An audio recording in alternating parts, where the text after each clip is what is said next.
Tonight, we escape with Rudyard Kipling and the two gentle scoundrels he created in his immortal story, The Man Who Would Be King. The time, sometime before yesterday. The place, the north of India. The man who tells the story, Rudyard Kipling. One Saturday night, it was my unpleasant duty to put the paper to bed alone. It was a pitchy black night, as stifling as night can be in India in June. It was very still, save for the ticking of the clock above my desk, which seemed to shatter the black heat of the night as the hands crept toward 3 a.m. And then from the passage outside my door, Hey, Peachy. I heard voices. Your light burning. And he must be here. Open the door. Who's there? Only us. Who are you? He don't remember us, Dan. That he don't. How could he forget having us turned back at the Jodhpur border? Told the authorities we was impersonating newspaper reporters, he did. Wait. That flaming red beard and that bald head. Why, you're Daniel Dravett and Peachy Carnahan. The same. Well, what do you want? If it's money, I haven't any. If it's a fight, it's simply too beastly hot. You can rest yourself easy, sir, because we've come asking for naught except some information. We've been all over this country, and we've concluded that India isn't big enough for such as Daniel and me. So we're going away to be kings. Kings in our own divine right. What? Aye, we shall be kings. We've signed a solemn contract, each to help the other, and neither of us to take a look at liquor or women until we become kings. Why, I've never heard of such a fantastic idea. But what is it you want of me? Naught but to look at such maps of Kafiristan as you might have about. Maps of Kafiristan? That's where we've decided to go. But don't you realize that not one single Englishman has ever gone into the Kafiristan mountains and lived to come out again? If you're really mad enough to go there, you're a good deal more likely to become dead men than kings. We shall see. Anyway, I don't believe you have the slightest intention of traveling a mile outside of Delhi. Then you should come down to the Serai marketplace in the morning, down where the caravans leave for the north. Yes, come down to the Sarai in the morning and see then if we be liars.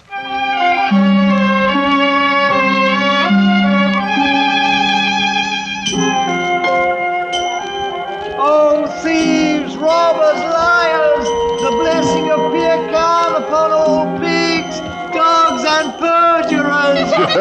Who will take the protection of heaven to the Lord? You should not laugh at him, Sahib. The witless are under the protection of Allah. Quite so, boy. Who is the fellow anyway? A mad priest, Sahib, who has arrived only this morning from Ajmer. Ah, yes, Sahib. Come to look at my camels, loaded with toys to please the eye of an Amir. Oh, here now. Go about your business. I haven't any use for toys. These are wondrous toys indeed, Sahib. Fit for a king of Kafiristan. What? Good Lord. Daniel Dravett. Quiet. Come along. I've 2 camels just beyond the wall here. The blessings of Pir Khan on the gracious Sahib, who consents to look at the poor toys of a priest from Ajmer. Over this way. Where's Carnahan? Here we are. Permit me to present my servant, Hazir Mir Khan. At your service, goodman. Well, I'll be... Do you like our disguises? Do they pass? If they fool this crowd in the Serai, they're probably good enough to get you across the border and good enough to get you killed. Getting killed is no part of the contract Peachy and me drawed up. Although perhaps killing fits in with our plans in a different sense. Feel around underneath the toys there in the camel bags. What? Go ahead. Good Lord. Rifles. 20 brand new martinis with ammunition to match. And 20 good reasons to make your death certain. Any Pathan of the hill tribes would kill his own mother to get a rifle. Now who would harm a poor mad priest, Sahib? Allah protects me. Mad is right. Then so was Lord Clive and Rhodes and Bonaparte. Drive out the camels, Peachy. We've a long way to go before we become kings. Hey, up! As I stood and listened to the camel bells fade away in the distance, I wondered if it might not be a glorious thing to go to Kafiristan and be a king.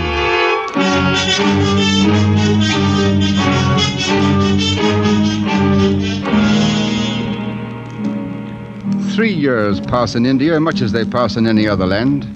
It grows hot, then the rains come, and then the heat again. Some colonel at a hill station puts down an uprising.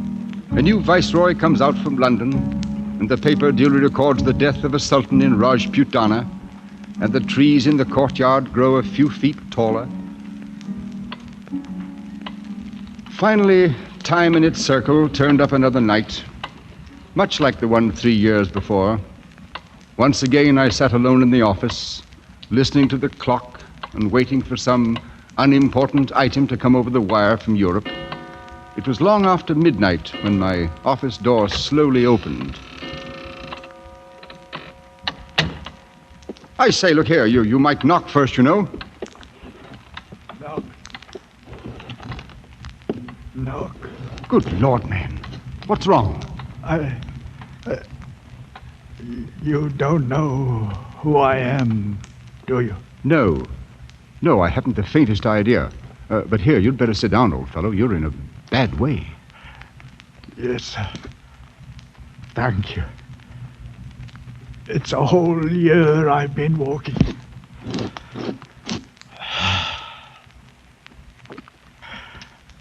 Right here in this very office we settled it. You sitting right there and giving us the maps.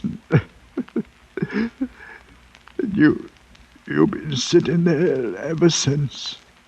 3 years. No. Oh, no. Why, a man couldn't change that much in 3 years. You're not Peachy Carnahan. Yes. I was king of Kafiristan. Me and Daniel Dravit. Real crown kings we was. Just as true as gospel. What in the name of heaven had they done to you, Peachy? Peachy? I knew Peachy Carnahan once. He's a king. Wears a real golden crown on his head, so help me, he does. He's dead now, though. No. You're Peachy Carnahan. You must pull yourself together, man. Yes. Pull myself. You got to keep looking into my eyes. Then maybe everything won't go to pieces. All right. Now, tell me what happened, Peachy. We left the caravan at Jagdala. We struck off into the hills alone. Go on. Weeks it was we travelled, Daniel and me. First there wasn't no roads, and after a while, no food. But there was always the drums. Sometimes they was close, and sometimes farther off. But most of the time we could hear them somewhere. Oi, hup! Move along there. Here now, it's no place to be stopping. Up with you. I'm fearing it's no use, Daniel. What's got into them? The poor beasts are done in and starved, same as ourselves. They'll go no further. Then we'll go on without them. I've not come this far to die on the side of a mountain. Wait. Look, Daniel. Over the edge of the rocks. What? Oh, men they are. There'll be a score or more of them. One goes ahead of the rest. And naught but bows and arrows. Break out a pair of the rifles, Peachy. Right you are, Daniel. It's now that we start to become kings. Here, and some cartridges too. Easy now, Peachy. I'll drop the straggler at the rear first, and then we'll lay a few at their feet. No harm to the one in front. We may need him. Now. Got him by the old neck. Lay on, Peachy! Hold them, Daniel! Look at them! Aye, flat on their blooming faces. The leader is come out alone. Well and good, and we'll go part way to meet him, Peachy, but keep your rifle by. Look at him, Daniel. He be as fair as us, with yellow hair. So he does. Part of the lost tribes, these people are. He stopped. I await your command, O ye who speak in the voice of thunder. Oh, the Lord Harry. Peachy, we're in luck. It's the old Afghan tongue he speaks. Speak up! Who are you, and whence do you come? I am High Priest and the chief of the village of Bashkai. A journey of only a few heartbeats. This Bashkai, how many people? They are numbered in the thousand. There are more villages in the hills. More than a man has fingers and toes. Hear that, Peachy? Here's our kingdom made to order. And you're going to take us to Bashkai. Do you understand? I understand the voice of thunder that you speak. Oh, he's a smooth one, Peachy. He knows a thing or two. What's your name? Mazur Khan Jagdalur. That's too long. What shall we call him, Peachy? He has a look about him of an old soldiering friend of ours, Billy Fish. So he does. We bestow a new name on you. From now on, you will be Billy Fish. As you command, I obey. All right. Put this on your drums. Tell them 2 kings have come out from the mountaintops. 2 kings that speak in words of thunder so the earth trembles. Tell them 2 kings have come to Kafiristan.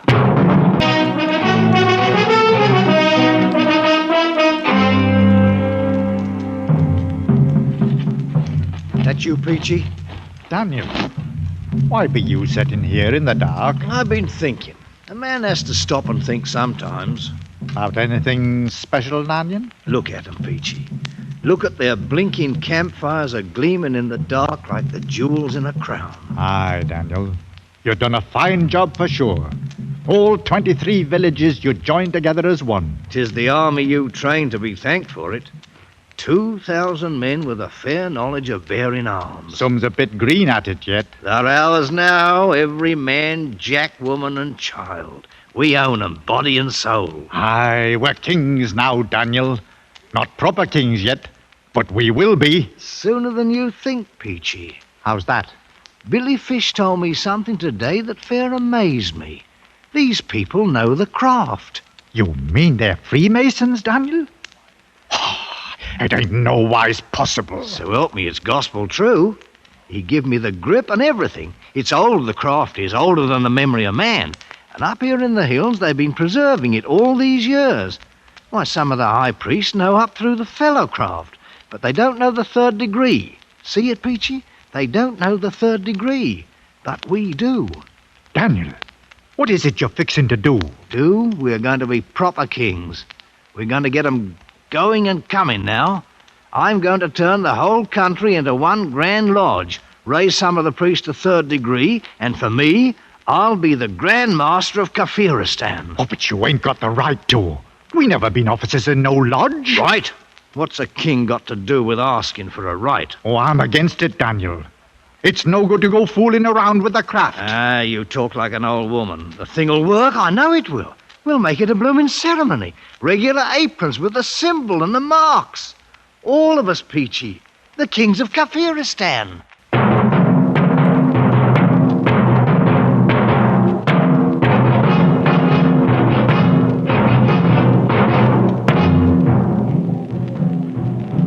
Everything is prepared, Master.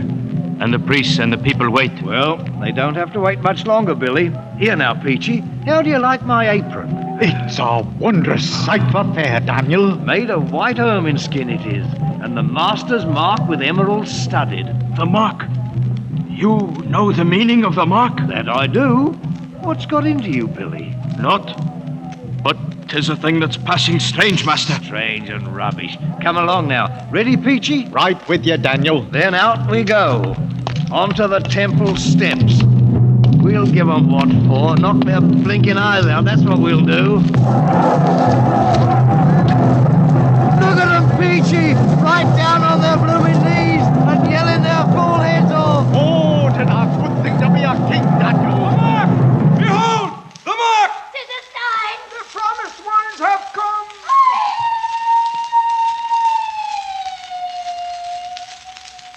Here now. What's wrong with the priest, Billy? It looks like trouble, Daniel. No, stand where you are, Master. They recognize the mark. That great stone in the floor. Why do they turn it over? Wait.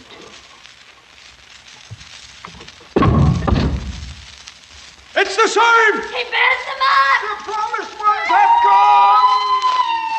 Speak up, Billy Fish. What's the meaning of it? See for yourself. Look. Daniel. Carved on the back of the stone. 'Tis the master's mark, all right. And the same as the sign you wear. Only a few of the priests have known of the hidden mark on the stone. What does it mean? The many who have doubted you were a god doubt no longer. And you, Billy? What do you think? I, Master? I think that now it is the time for these. Daniel! Golden crowns! Aye, how they glitter. Fit for the brow of a king. 'Tis what we came for. Here now, put 'em on. We'll crown ourselves in our own right. Listen to 'em. You know something, Peachy? We come here to be kings, and that we are, all right. But blamed if we ain't a couple of blooming gods to boot, with 1,000,000 people bowing on their knees before us.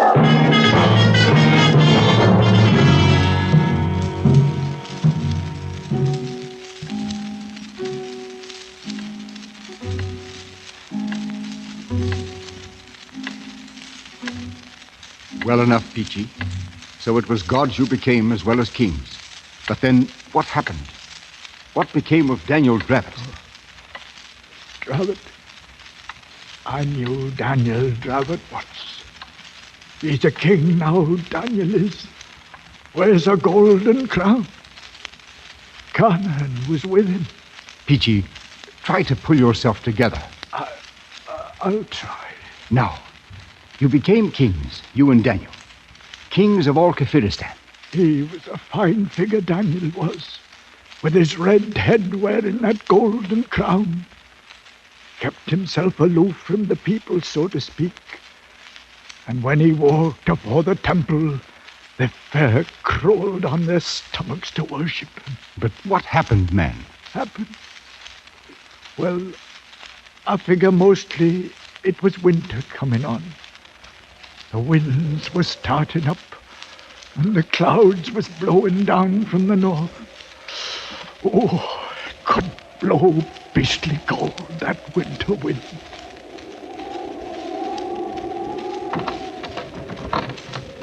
Hey? Who's out there? That you, Billy? Confound it anyway. Here now. What's this? I have brought you food, Master. Stew of the wild sheep with curry and rice. Up off your knees, girl. Bring it inside. Thank you, Master. Place it there. Now, you're a well-favored wench. I do not understand. Why were you crawling on your knees? 'Tis a fitting way to approach the god of Kafiristan. What's your name, girl? Maruma Penja. Marum, eh? You married? It has not yet been my happy fortune, Master. Are you afraid of me? You are a god. I mean, how do I seem to you? Do you find me pleasing or what? Your face is more wondrous than the noonday sun. And your look, the look of eagles. Very well, you may leave now. Thank you, Master. Marum, eh? Peachy! Peachy! Is you calling me, Daniel? Oh, the food's here, eh? Good. Knock that wind outside. Winter's about due to strike and fill the trails with snow. There'll be little moving about afore spring. Right you are. Peachy, I've decided to take a wife. But you can't do it, Daniel. We made a contract. That was till we was kings. Well, kings we've been many months now. Oh, but it's no good. I tell you now, I'm against it. Against it. You was against using the craft too. But look what it done for us. Oh, but this is different. Billy Fish will tell you no, too, the same as I do. Billy Fish, huh? Who's the king here, him or me? My mind's made up. 3 days from now, I shall have me a wife. And you can put it on the drums and tell every blighter out there in the hills. The kingdom of Kafiristan is going to have a queen.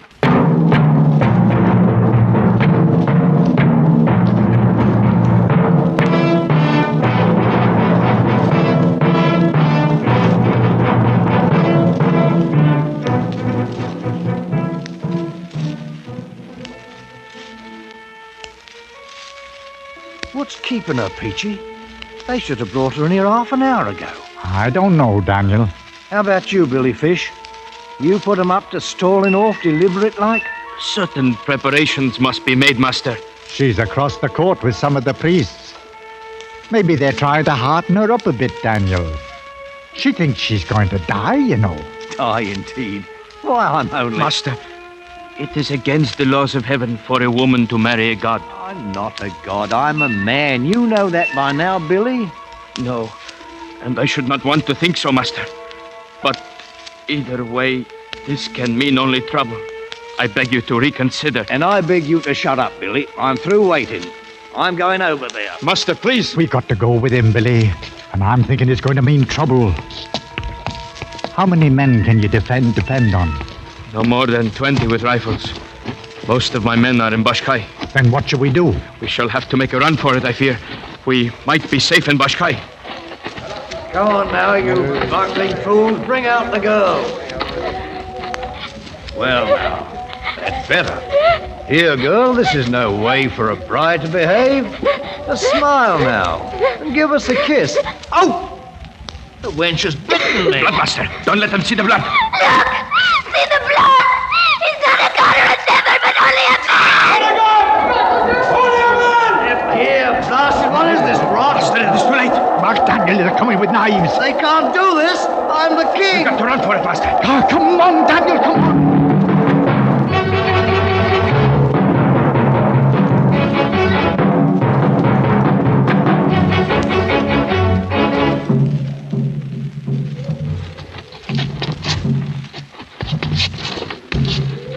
Confounded heathens.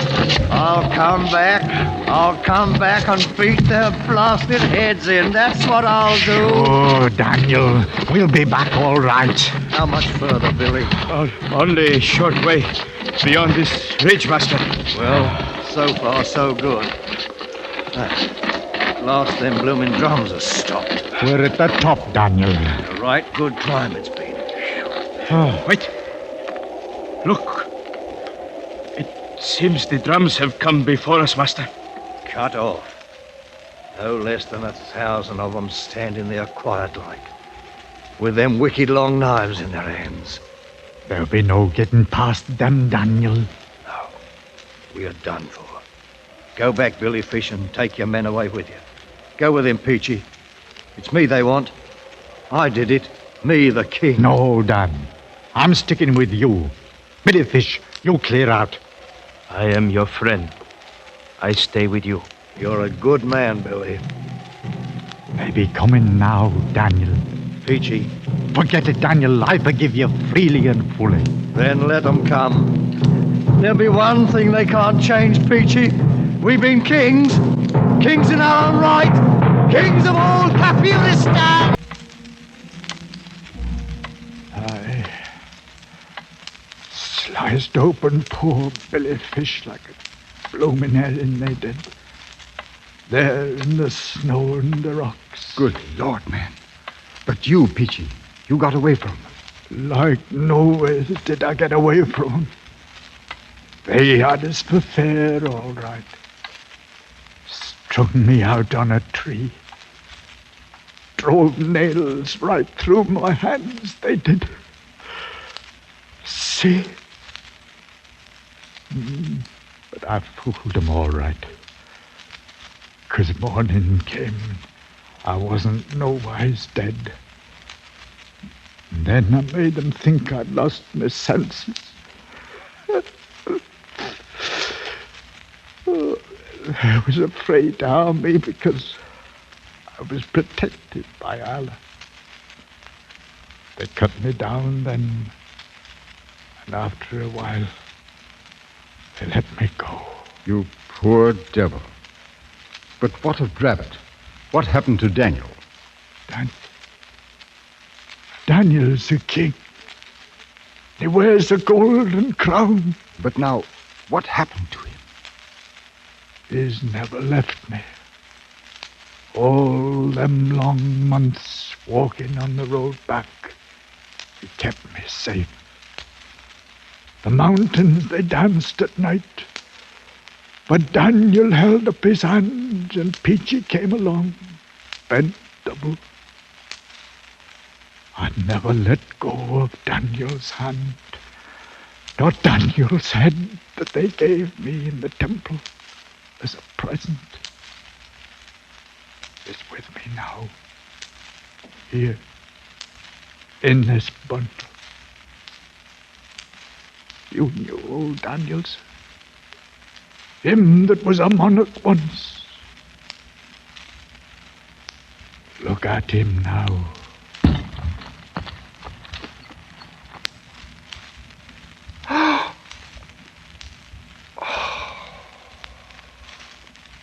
Well, and now you've seen that we was really kings. I'll be on my way. You'll pardon me, sir?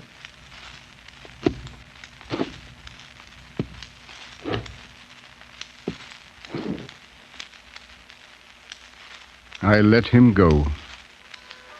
There was little else to do. He was only hours away from his death. I sat there and stared at the bundle he had left lying on my desk, stared as the pale shafts of dawn struck fire in the red beard, stared at the golden crown, sitting too large and heavy upon the wrinkled, mummified head of Daniel Dravot, the man who would be king.